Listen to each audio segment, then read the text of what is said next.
et à profiter de ce moment pour célébrer la fête des mères et aussi pour pouvoir célébrer l'arrivée des nouveaux membres qui sont à l'Église. Donc, faire une sorte de récapitulation pour dire où est-ce que nous sommes rendus. Depuis le début de l'année, nous avons commencé une étude donc, sur l'Apocalypse et nous avons pris une pause autour de Pâques pour pouvoir prendre un temps de célébrer Pâques. Qu'est-ce que Pâques représente, ce que ça signifie. Après avoir terminé de célébrer la Pâques, nous avons continué un peu sur la même pensée en préparant le dimanche de la Pentecôte qui aura lieu donc dimanche prochain. Ce sera le jour de la Pentecôte, donc 50 jours après la résurrection du Seigneur, donc la célébration de la venue du Saint-Esprit qui marque en quelque sorte le début de l'Église. Et donc, ce que nous avons voulu faire, c'est prendre cette même période de la Pâque et la célébration de la Pentecôte qui marque l'œuvre du Seigneur et donc d'étudier le rôle du Saint-Esprit dans la vie du croyant pour célébrer dimanche prochain, donc le dimanche de la Pentecôte, le dimanche où le Seigneur donc a manifesté la présence de son Saint-Esprit dans la vie des gens et qui a marqué encore une fois donc le début de l'Église. Et donc, on continue avec le thème du rôle du Saint-Esprit. Une fois donc que la série sera terminée, le 26 mai prochain, donc dans 2 semaines, c'est notre frère Jean-Philippe qui aura le plaisir de continuer donc où est-ce que nous avons arrêté sur le thème de l'Apocalypse. Donc, on va reprendre le thème à partir du 26, mais pour aujourd'hui et dimanche prochain, pour célébrer le dimanche de la Pentecôte, on continue sur le thème du Saint-Esprit. La partie d'aujourd'hui est une sorte en fait de conclusion par rapport au thème, mais une conclusion en 2 parties. Donc, aujourd'hui, on va voir la première partie de la conclusion et dimanche prochain, évidemment, on va voir la deuxième partie. Et donc, le thème qu'on va étudier cette semaine, c'est le thème de la sanctification. Le thème de la sanctification. Ce que nous voulons faire, ce que nous allons faire ce matin, c'est essayer de définir ce qu'est la sanctification. Et la semaine prochaine, ce que nous allons voir, c'est comment est-ce que la sanctification s'applique dans notre vie.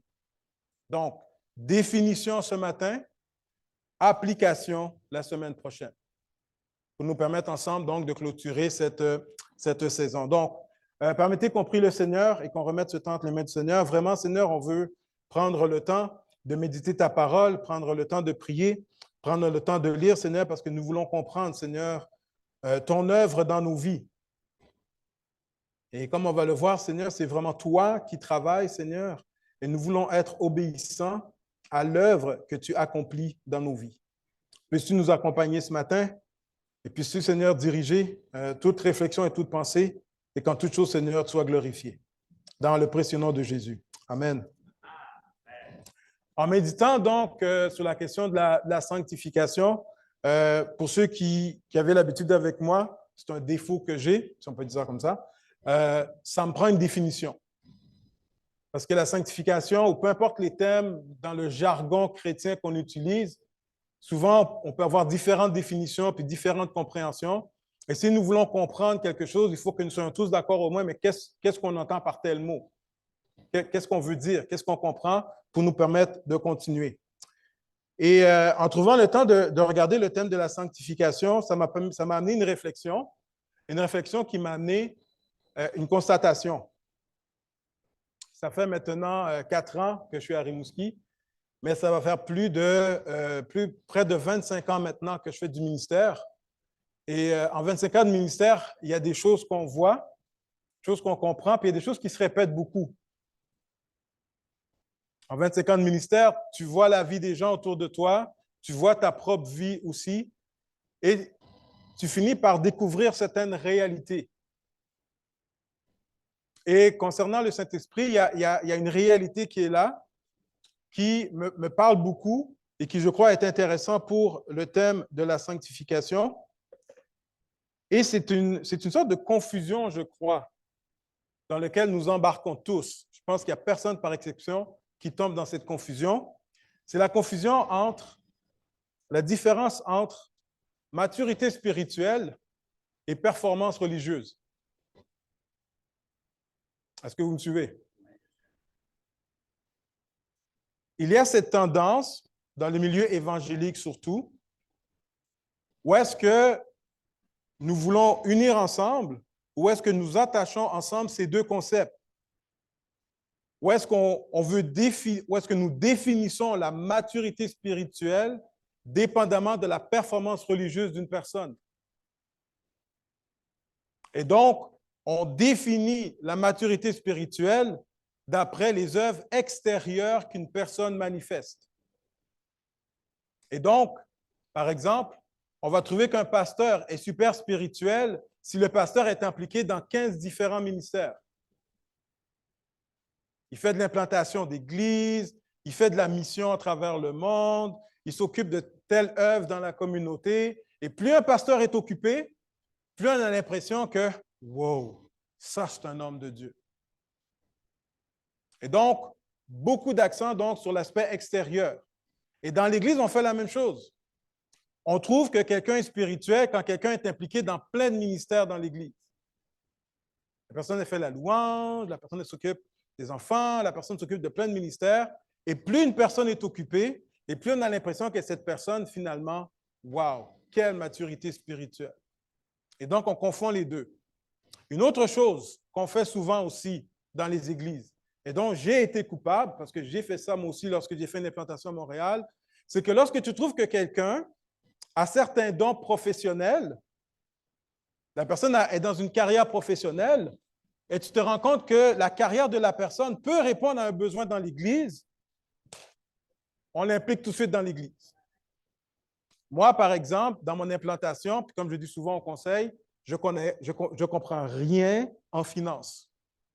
J'explique toujours à Doté et au conseil, si vous voulez m'expliquer quelque chose concernant les finances, parlez comme si j'avais 5 ans. Je ne comprends pas les termes et le jargon des finances. Donc, je suis dans mon implantation à Montréal. Il faut qu'on ait une église, on veut devenir structuré, mais je ne comprends rien par rapport aux finances. Arrive quelqu'un dans l'église, wow, comptable. Merci Seigneur, comptable. Et puis, pow, tout de suite, tu le rentres dans le ministère, puis la personne.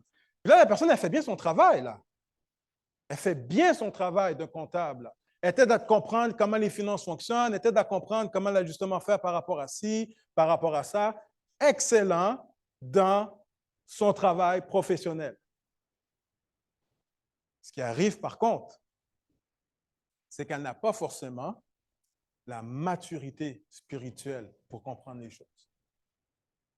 Et on risque de tomber dans ce type d'engrenage, surtout en tant que pasteur, lorsque tu regardes tous les besoins qu'il y a dans une église, puis quelqu'un rentre dans l'église, puis tu te dis, maille, mettons l'école du dimanche, on vient d'annoncer, il n'y a pas de pouponnière la semaine prochaine.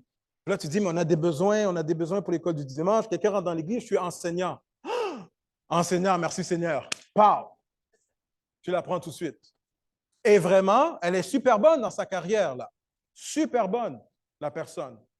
Mais est-ce que forcément elle a une maturité spirituelle? Et ce qui arrive dans les églises, souvent, ce qu'on fait avec ces personnes-là, c'est qu'on est tellement content de les avoir qu'on les fait travailler. On les presse comme un citron. Travaille, travaille, travaille, travaille, travaille, parce que tu réponds à un besoin, tu réponds à quelque chose. Travaille, travaille, travaille, on va t'épuiser, blablabla. Puis là, on est surpris à un moment donné que la personne fait un burn-out. Tanné, fatigué. Ou encore que la personne quitte l'Église, finalement, quitte la foi. Et, encore plus pour un pasteur, c'est que là, on entend qu'un pasteur, écoute, il a implanté une église, il est parti de 6 personnes. L'église, c'est une église de 3000 personnes, font 15 ministères dans la ville, font de l'implantation de 5 églises. Wow, wow. Puis là, tout d'un coup, tu entends que adultère, trompe dans l'argent, vol de l'argent aux membres. Puis là, on est tous comme, comment ça? On est sous choc. On est sous choc, pourquoi? Parce qu'on a confondu performance religieuse avec maturité spirituelle. Je termine par rapport à ce point-là. Vous savez ce qu'une église peut faire de mieux pour son pasteur et le conseil de l'église? Ce n'est pas de demander, mais qu'est-ce que tu as fait ou qu'est-ce que tu fais? Une église qui prend soin de son pasteur et de son conseil devrait demander, comment va ta relation avec le Seigneur? Est-ce que tu travailles sur ta relation avec le Seigneur? Est-ce qu'on prend le temps de faire comprendre au pasteur que sa responsabilité première, c'est de rester attaché au Seigneur? Et non pas de lui demander, mais qu'est-ce que tu as fait cette année, puis montre-nous ton programme, puis tu as passé combien d'heures à faire ci, puis à faire ça. Ça ne sert à rien.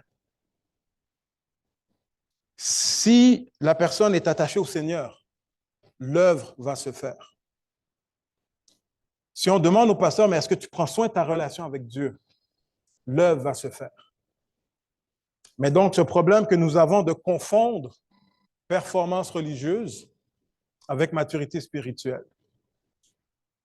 Et il n'y a rien de mieux pour nous aider à développer une maturité spirituelle que par la sanctification. La maturité spirituelle passe par la sanctification. Maintenant, ce qu'il faut comprendre, qu'est-ce que la sanctification? Un autre problème que nous avons, c'est qu'on confond souvent justification et sanctification. Ce que nous appelons sanctification est en fait la justification, et ce que nous appelons justification est en fait sanctification. Et parce qu'on mélange les deux, beaucoup de croyants vivent leur relation avec Dieu très mélangée. Il faut faire la différence entre les deux. La justification n'est pas sanctification et sanctification n'est pas justification. Il faut faire la différence entre les deux. Donc, pour comprendre la notion de la sanctification, ce qui est très important, il n'y a pas de sanctification sans d'abord passer par la justification. C'est la justification qui introduit la sanctification. Pas de justification, pas de sanctification. Et donc, il faut comprendre qu'est-ce que la justification, plusieurs définitions, mais par rapport au Saint-Esprit. Éphésiens 1. Le texte nous dit ceci. En lui c'est qui? En Jésus, en Dieu. En lui, vous aussi, après avoir entendu la parole de la vérité, l'évangile de votre salut, en lui, vous avez cru. Donc, nous avons cru dans l'évangile, ce qui veut dire, nous avons cru que nous étions coupables devant le Seigneur. Nous avons reconnu que nous sommes pécheurs devant le Seigneur, que nous sommes incapables par nos propres moyens de nous sauver. Pour après, nous nous sommes abandonnés à Jésus-Christ en acceptant son sacrifice à la croix et nous avons reçu Jésus-Christ comme notre Seigneur et notre Sauveur personnel. Amen. Donc, en lui, vous avez cru. Et qu'est-ce qui est arrivé après? Et vous avez été scellés. Est-ce qu'on comprend qu'est-ce que sceller veut dire? On a mis un sceau sur toi. Un sceau a été mis. Je vais revenir là-dessus.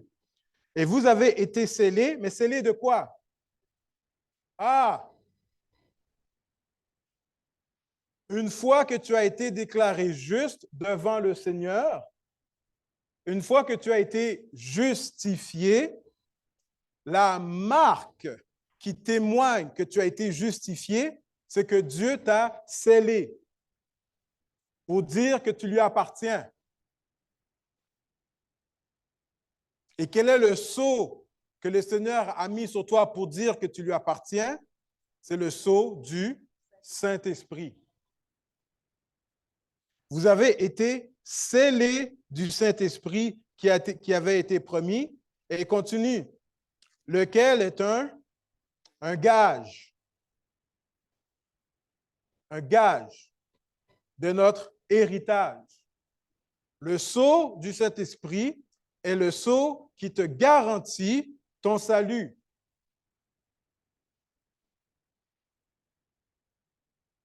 Lequel est un gage de notre héritage pour la rédemption. On se rappelle qu'est-ce que rédemption veut dire? Qu'est-ce que ça veut dire, rédemption, déjà? le rachat, pour la rédemption de ceux que Dieu s'est acquis.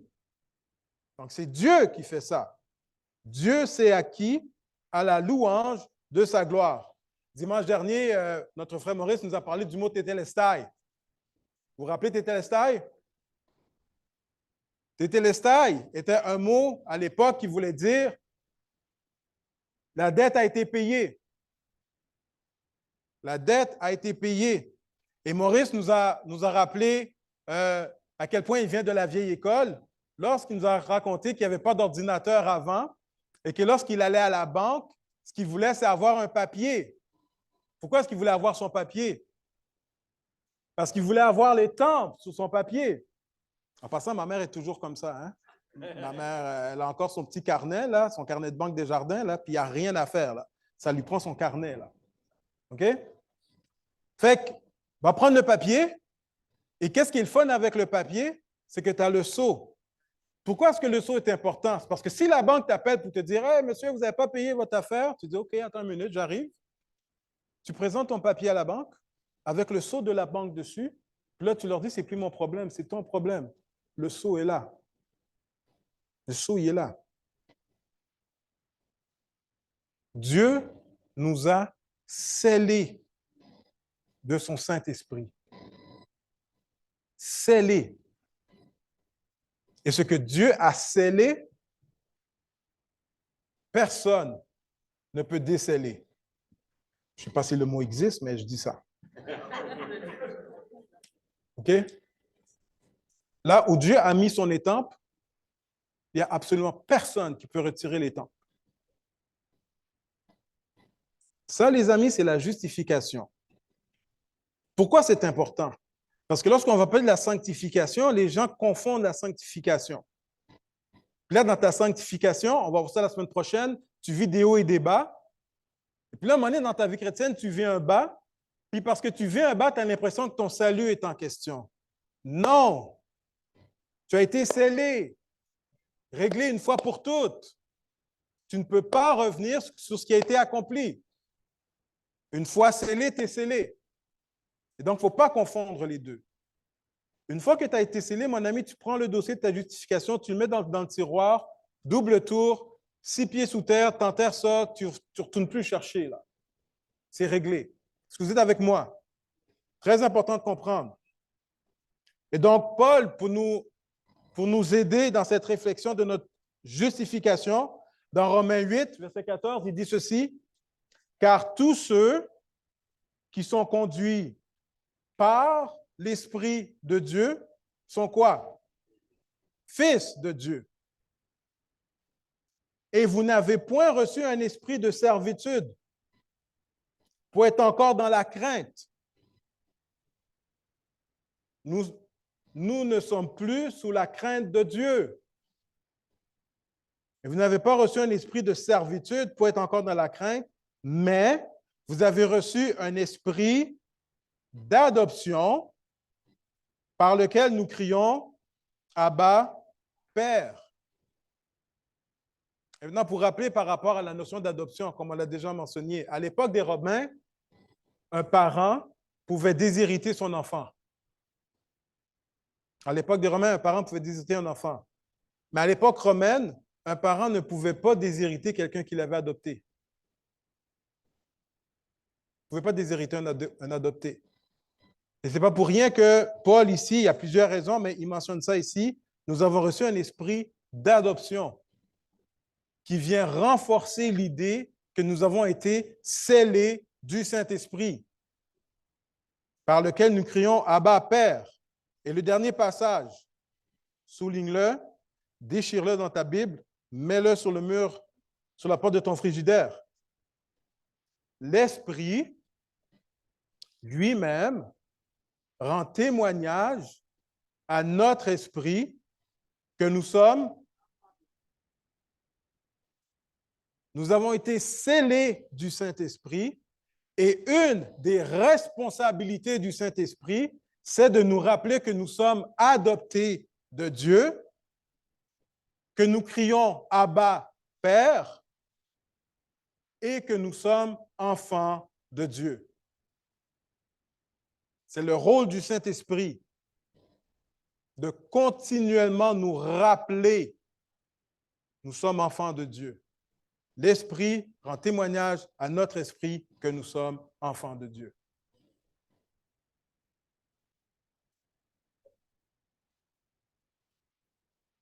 Je répète pour terminer. Il faut, à un moment donné dans ta vie, que tu règles cette question-là. Il faut que tu règles cette question-là. Parce que la sanctification ne peut pas avoir son réel rôle dans ta vie si tu n'as pas d'abord réglé la question de ta justification. La sanctification ne peut pas faire son rôle si tu n'as pas réglé la question de la justification. Tu es scellé, done deal. Maintenant, je termine là-dessus. La question est, es-tu justifié? As-tu réellement donné ta vie à Christ? C'est ça la question. Est-ce que tu peux honnêtement et sincèrement dire, oui, j'ai confessé Jésus-Christ? Et je te laisse avec cette réflexion. Mais si ça a été fait, on ne touche plus à ta justification. C'est FIFI, NINI, fini. Barre sur les T, point sur les I, point à la ligne. Maintenant que ça c'est réglé, on passe maintenant. Qu'est-ce que la sanctification? Plusieurs passages. Hébreux 12. Recherchez la paix avec tous et la sanctification. Pourquoi? Sans laquelle personne ne verra le Seigneur. Recherche la sanctification, parce que s'il n'y a pas de sanctification, tu ne pourras pas voir le Seigneur. Là, quelqu'un va me dire, ben, je suis bien mêlé là. Tu viens de nous dire que la justification, scellée, done deal, blablabla. Oui, c'est justement ça. Si tu as été scellé du Saint-Esprit, le rôle du Saint-Esprit dans ta vie, c'est la sanctification. Et le Saint-Esprit ne va jamais arrêter de pousser pour ta sanctification. Fait que si tu es scellé par le Saint-Esprit, tu as un méchant problème. Parce que celui avec lequel tu es scellé va constamment pousser pour ta sanctification. Et tu ne peux pas t'en débarrasser. Tu ne peux pas t'en débarrasser. Tu peux essayer de te saouler si tu veux. Tu ne partiras pas. Tu peux te rendre jusqu'en Australie si tu veux. Tu ne partiras pas. Et tu peux faire toutes les bêtises que tu veux. Une fois que tu as été scellé, le Saint-Esprit te dit, « Hey, mon homme, sanctification. » Où tu es, comme tu es, peu importe, sanctification. Donc, la sanctification est le témoignage que tu as été scellé du Saint-Esprit. Scellé du Saint-Esprit. Donc, la sanctification. On continue. Donc, 2 Corinthiens 3, les versets 17 et 18. Pour juste clarifier ce que je viens de dire. Souligne ça, OK? Or, le Seigneur, c'est qui? C'est l'Esprit. D'où la notion de la Trinité. Dieu le Père, Dieu le Fils, Dieu le Saint-Esprit. Or, le Seigneur, c'est l'Esprit. Et là où est l'Esprit du Seigneur, là est la liberté. La liberté de ne plus être esclave de notre nature pécheresse. La liberté de porter les fruits ou le fruit de l'Esprit. Nous tous, donc, qui, le visage découvert, contemplons dans un miroir, nous contemplons dans un miroir la gloire du Seigneur, par notre Seigneur Jésus, nous sommes transformés en la même image. Nous sommes transformés en la même image de gloire en gloire. De quelle manière? Comme par le Seigneur. Donc, l'Esprit fait le travail de nous sanctifier. Et comment est-ce que l'Esprit nous sanctifie? C'est qu'il nous rend conformes à l'image de Jésus-Christ et il fait cela de gloire en gloire. Et on va voir ça la semaine prochaine parce que tu t'imagines de gloire en gloire, ça veut dire que ta vie spirituelle, de gloire en gloire ne veut pas dire que tu vas avoir du succès toute ta vie. De gloire en gloire veut dire que malgré toutes les épreuves, toutes les difficultés et tout ce que tu vis de mal, l'Esprit te transforme quand même. De gloire en gloire. Il n'y a absolument rien qui empêche le Saint-Esprit de faire son travail. De gloire en gloire, comme par le Seigneur l'Esprit. Donc, on revient. Scellé du Saint-Esprit, travaille à notre sanctification, qui veut dire nous transforme à l'image de Christ.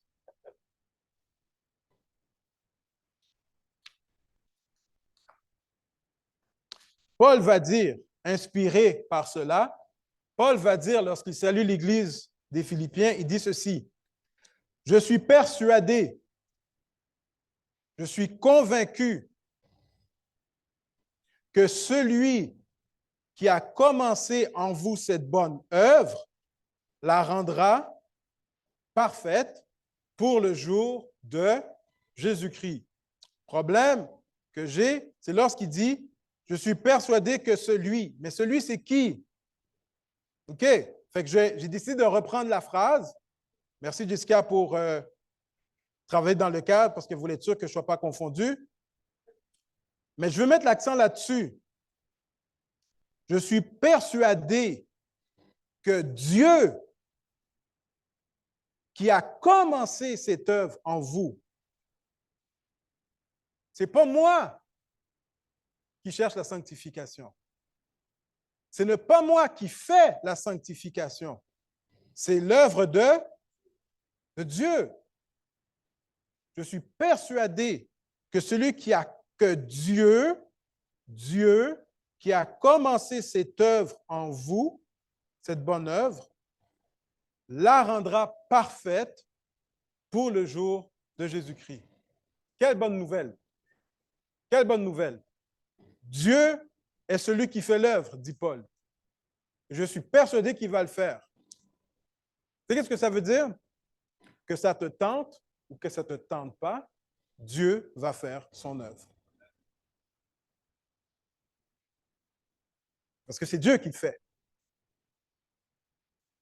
Oh ton problème. Parce que Dieu, il fait une œuvre en toi. Dieu fait une œuvre en toi. C'est ça que j'ai dit à quelques-uns, puis ils ont été un peu offusqués, puis c'est correct. J'ai dit, c'est par rapport à ta vie chrétienne, là, je ne te fais pas confiance. Je ne te fais pas confiance pour accomplir l'œuvre de Dieu. Mais je fais confiance à Dieu, par exemple. Je mets ma confiance en Dieu, pas en toi. Et parce que Dieu a promis qu'il allait faire quelque chose, ben on continue ensemble. Même si des fois, il faut donner un petit coup de pied dans le postérieur, mais je vais le donner le coup de pied dans le postérieur. Parce que je suis persuadé que Dieu, qui a commencé cette œuvre, Dieu va la rendre parfaite. Il continue. 1 Thessaloniciens. Que le Dieu de paix vous sanctifie qui? Lui-même, tout entier. Donc, que le Dieu de paix vous sanctifie lui-même, tout entier. Et que tout votre être, l'esprit, l'âme et le corps, soient conservés irrépréhensibles lors de l'avènement de notre Seigneur Jésus-Christ. Avez-vous remarqué que ça fait 2 fois qu'il dit que Dieu fait son œuvre pour le jour de Jésus-Christ? Est-ce que vous comprenez qu'il y a un objectif? Pourquoi Dieu fait la sanctification? Est-ce que vous comprenez qu'il y a un but? Pourquoi Dieu fait la sanctification dans ta vie? Vous vous rappelez pourquoi est-ce qu'il nous a scellés comme un gage de notre héritage pour le jour de la rédemption? Il mentionne dans Philippiens, il vous rendra parfaite pour le jour de Christ. Et là, ici, il va vous travailler pour l'avènement de notre Seigneur Jésus-Christ. Dieu a un plan. Je t'annonce quelque chose d'extraordinaire ce matin. Dieu, il sait ce qu'il fait. Il sait ce qu'il fait. Celui qui vous a appelé est quoi? Fidèle, et c'est lui qui le fera. Non, ça ne marche pas pour moi. On va reprendre. Celui, c'est qui? Dieu qui vous a appelé est fidèle. Dieu est fidèle. Dieu est saint, Dieu est amour, Dieu est fidèle. Dieu qui vous a appelé est fidèle. Et c'est Dieu qui le fera. Dieu qui va le faire. Ce qui nous amène finalement à un passage que vous connaissez tous par cœur, Romains 8, versets 28 à 32. Le texte dit ceci, il y en a qui savent par cœur. Nous savons du reste que quoi? On arrête là. On arrête là. Toute chose, ça veut dire quoi?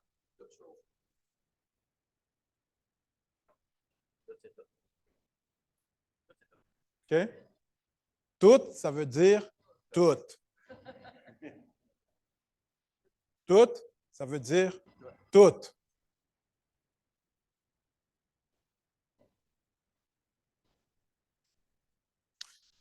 Nous savons du reste que toute chose, je n'ai pas besoin de savoir ce que tu vis, parce que peu importe ce que tu vis, fait partie du plan de Dieu.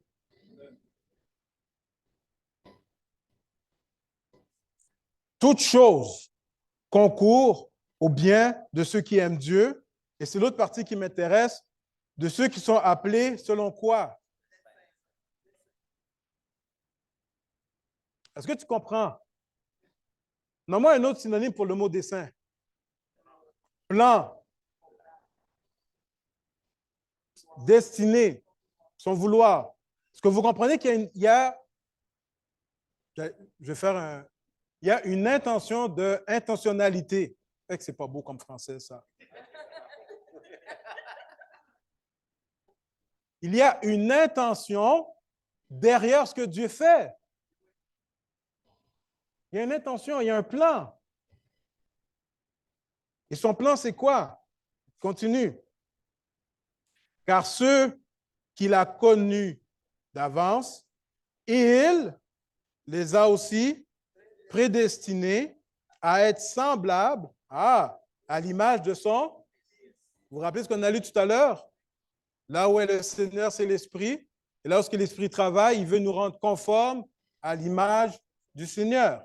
Donc, le plan, c'est que toute chose concourt pour nous rendre semblables à l'image de son Fils. Prédestiné à être semblable à l'image de son Fils, afin que son Fils fût le premier-né entre plusieurs frères. Objectif. Et voici un de mes passages préférés. Maintenant, écoutez bien l'accent où ce que je vais le mettre. Et ceux qu'il a prédestinés, il les a aussi appelés. Et ceux qu'il a appelés, il les a aussi justifiés. Et ceux qu'il a justifiés, il les a aussi glorifiés. Moi, j'ai un problème avec ça. Il.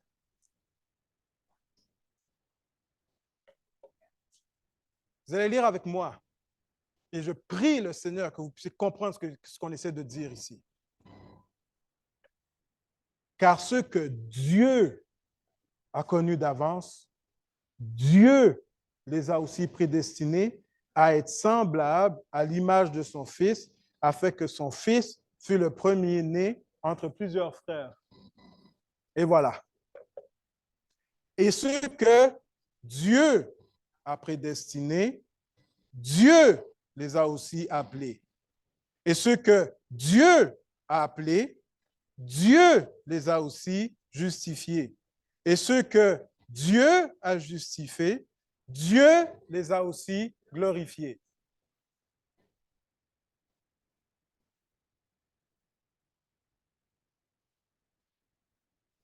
Ce qui a amené Paul à dire, que dirons-nous donc à l'égard de ces choses? Mais quelles choses? On reprend. Ce que Dieu a prédestiné, Dieu les a aussi appelés, et ce que Dieu a appelés, Dieu les a aussi justifiés, et ce que Dieu a justifiés, Dieu les a aussi glorifiés. Conclusion. Que dirons-nous donc à l'égard de ces choses? Si Dieu est pour nous, est-ce que vous comprenez? Si c'est Dieu qui appelle, Dieu qui prédestine, Dieu qui justifie, Dieu qui pardonne, Dieu qui sanctifie, Dieu qui glorifie, qui va empêcher Dieu de faire son œuvre?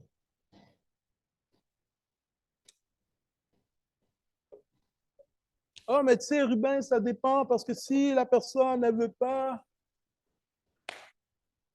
Prenons un exemple. Pour ceux qui pensent ça, prenons un exemple. Ceux qui sont parents, vous allez comprendre. Et ceux qui sont enfants, vous avez tous été enfants, vous allez comprendre aussi. Tu sais, quand tu prends la main de ton enfant, là, puis tu marches dans la rue, puis là, tu prends la main de ton enfant, puis tu marches, puis là, l'enfant veut son autonomie. Et il lâche ta main. En général, tu es comme, ah, c'est safe, c'est correct. Sauf qu'à un moment donné, tu veux traverser la rue. Tu es sur une grande artère. Tu dis à l'enfant, donne-moi ta main. Il ne veut pas.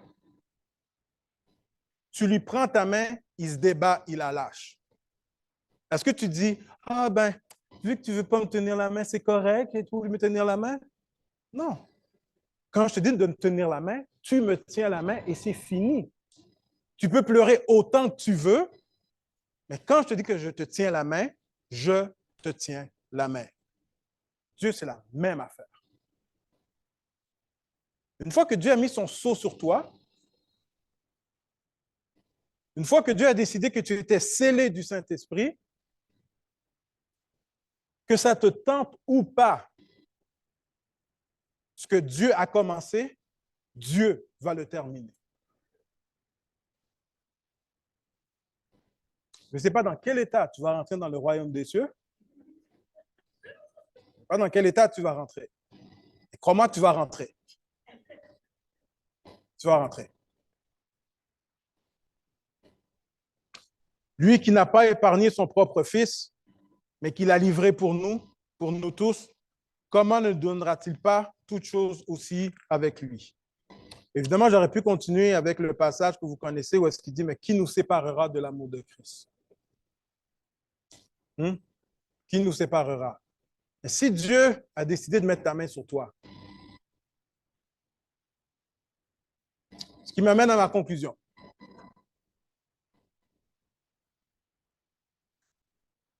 Qu'est-ce que la sanctification? Définition, avec tout ce qu'on vient de voir. La sanctification est le processus. J'arrête là. La sanctification, les amis, est un processus.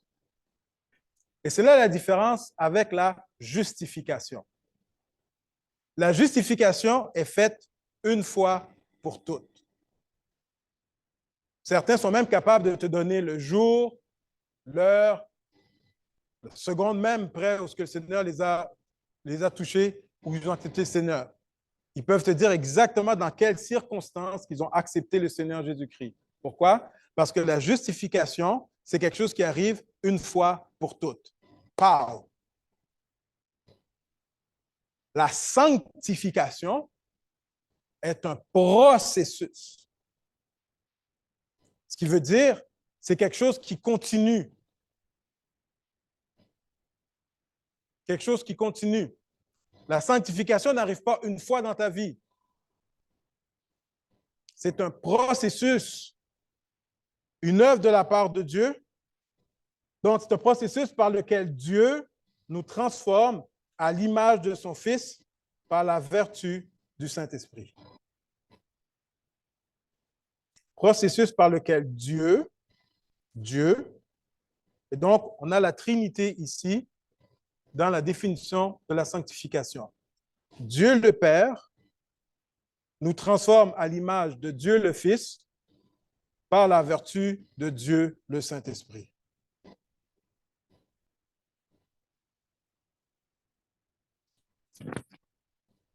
Combien de temps dure ce processus, les amis? J'ai voulu le mentionner de manière positive parce que je ne voulais pas le mentionner de manière négative. Parce que la manière négative aurait été le processus dure jusqu'au jour de ta mort.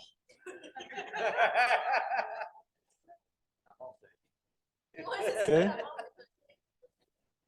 Je me suis dit, non, faut les garder positifs, là. Toute la vie. OK? Ça n'arrête jamais. Tu ne peux jamais dire, là, je suis arrivé au top. Parce que le jour où tu dis ça, qu'est-ce qui va arriver? Le jour où tu penses que tu es arrivé, le Seigneur va te rappeler. C'est pas fini. Pas fini. Pourquoi? Parce que lorsqu'on a vu dans les enseignements passés, nous avons une chair, une nature pécheresse qui habite en nous, qui lutte constamment contre l'œuvre du Saint-Esprit dans notre vie. Une nature pécheresse qui lutte constamment. Et cette nature pécheresse va continuer le combat avec nous jusqu'à notre mort. Donc, le processus de sanctification, de lutter contre notre vieille nature, dure jusqu'à notre mort.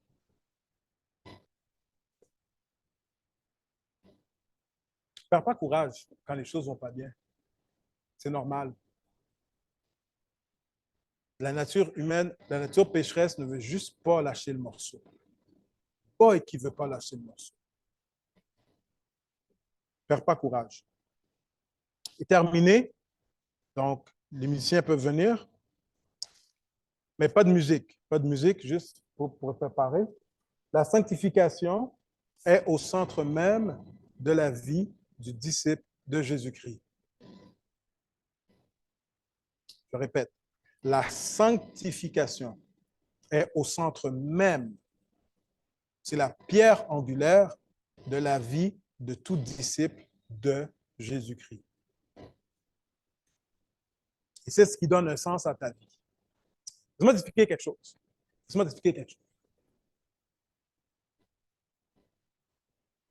Le but de ta vie,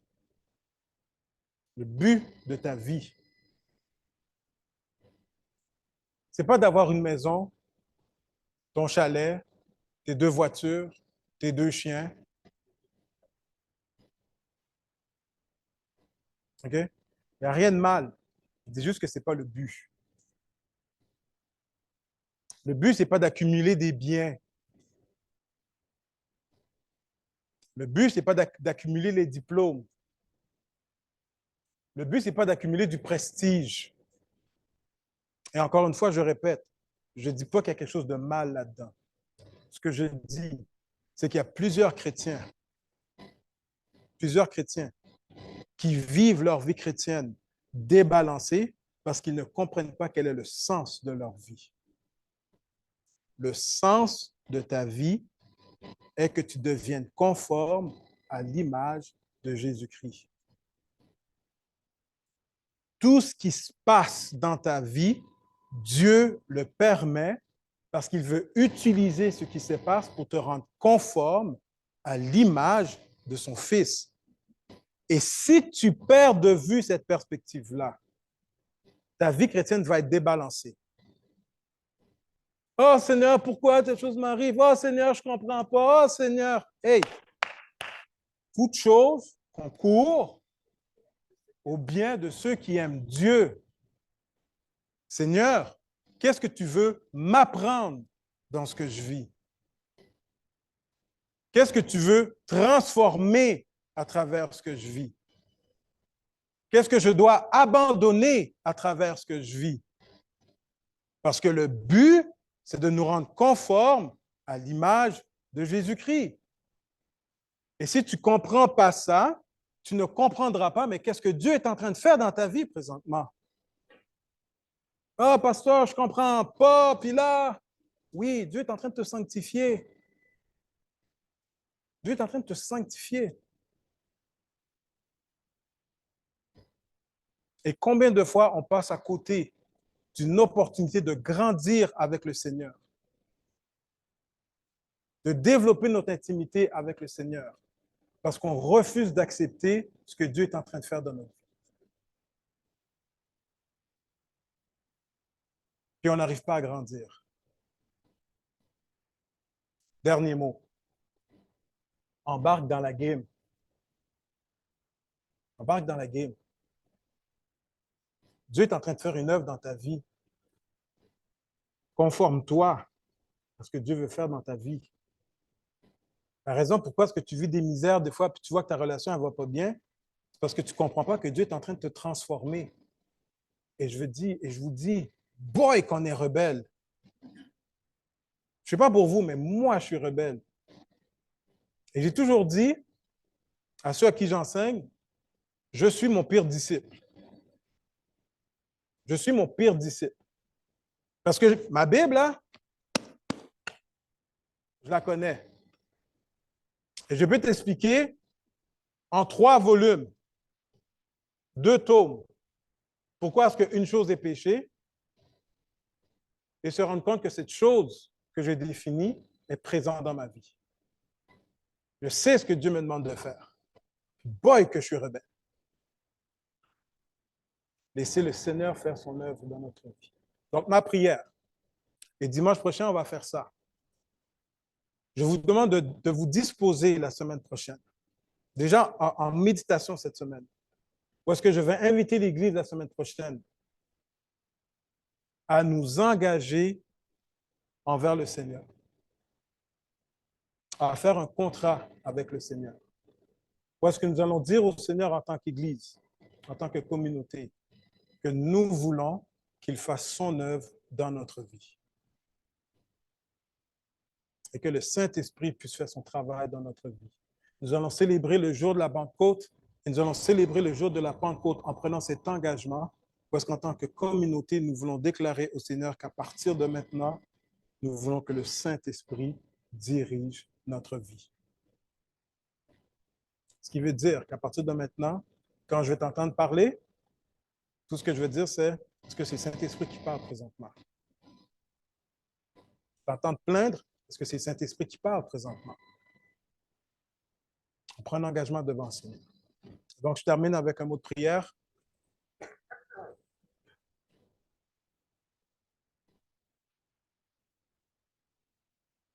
Seigneur, tu as pris un engagement envers nous.